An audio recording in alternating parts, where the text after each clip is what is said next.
Samantala, lisensya ng mga communication at broadcast stations ipinoseso ng National Telecommunications Commission dito sa lungsod ng Dagupan. Para sa detalye ng balitang yan, kasama natin Idol Intern JC Lacunsay. 104.7 IFM Report.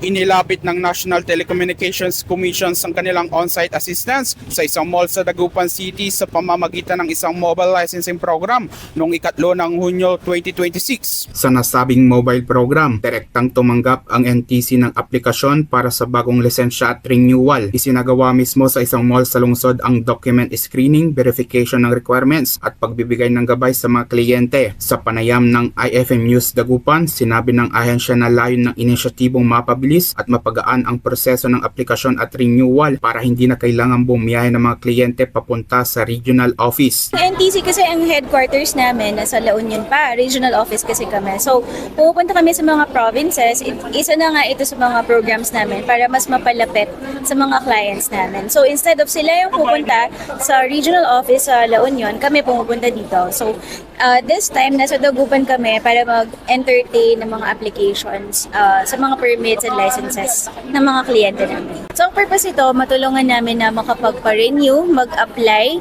yung mga lahat ng nasasakop ng aming mandate or jurisdiction. So for example, yung mga amateur radio licenses, mga broadcast stations, mga TVROs, and also yung mga natitinda ng cellphone na nagre-repair ng cellphone. So under sila sa jurisdiction ng NTC. So kaya nandito kami para ma-entertain namin yung mga clients na taga Pangasinan. Dagdag pa ng ahensya, target nilang mas maabot ang mas maraming kliyente sa mga communication at broadcast stations na sakop ng kanilang regulatory functions. Sa ganitong hakbang, inaasang mas magiging accessible ang pagkuha ng lisensya para sa mga stakeholders sa sektor ng komunikasyon sa lungsod. Kasama mo mula rito sa IFM Dagupan, ako po si Idol Intern JC Lacunsay, Tatak IFM.